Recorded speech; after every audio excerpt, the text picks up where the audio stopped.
upang mapalalim ang ugnayan at pagtutulungan ng mga may-ari ng firing ranges at mga pinuno ng gun club sa rehiyon. Matagumpay na sinagawa ng Regional Civil Security Unit 5 sa pangunguna ni Police Lieutenant Colonel Lolibet Rilano, Officer in Charge, ang Stakeholders Partnership Forum kahapon July 16, 2025 sa Rockport Cottage Resto Bar and Catering Services sa Barangay Puro, Legazpi City.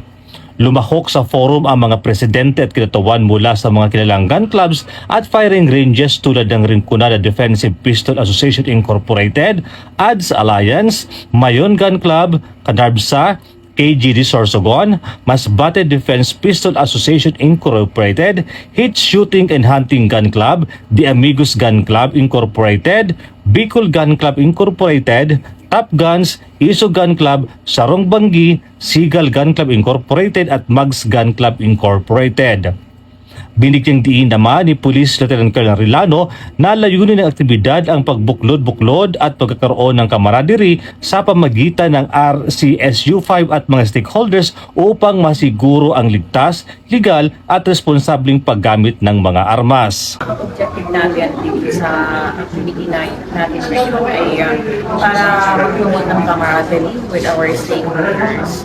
Lalong-lalo na yung mga presidents ng gun clubs and shooting ranges. Natin ay mga presidents ng gun clubs, so including yung mga owners ng shooting ranges. Mapaabot natin sila, i-remind natin sila kung ano yung mga responsible and safety owners, firearm owners dito sa Bicol region. Na mga gun enthusiasts, inibitahan namin kayo, ito yung initiative ng gun clubs dito sa Bicol region. Sinusuportahan namin sila para maging successful itong event na po. So, sana masuporta kayo natin ang event.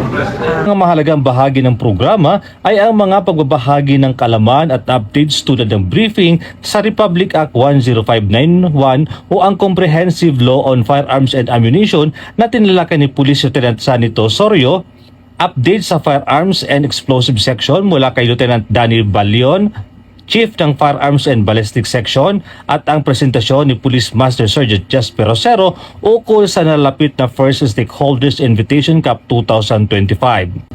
Bilang suportan naman ang pagpapahayag ng mga gun club presidents at firing range owners sa nasabing shooting competition na gaganapin sa darating na linggo, July 20, 2025 sa Legazpi City.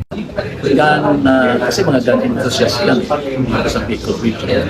And we were updating on the RA 10195 for the Comprehensive Firearms Law. Pinaabot sa amin ang RCSU 5 kung ano dapat, what are the obligations, responsibilities ng mga gun enthusiasts. Purposely para at least magagamit kami ng range at firing range. It's always for the safety of the shooters.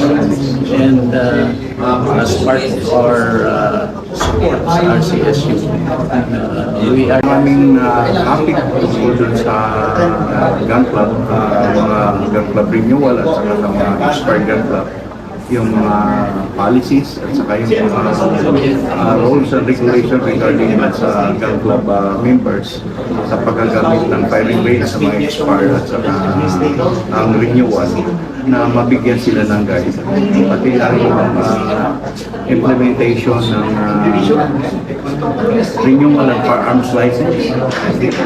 Magandang na-discuss natin sa stakeholders meeting. Ang naturang aktibidad ay inaasahang magsisilbing plataforma upang higit pang maisulong ang disiplina, koordinasyon at aktibong partisipasyon ng mga gun enthusiasts sa rehiyon.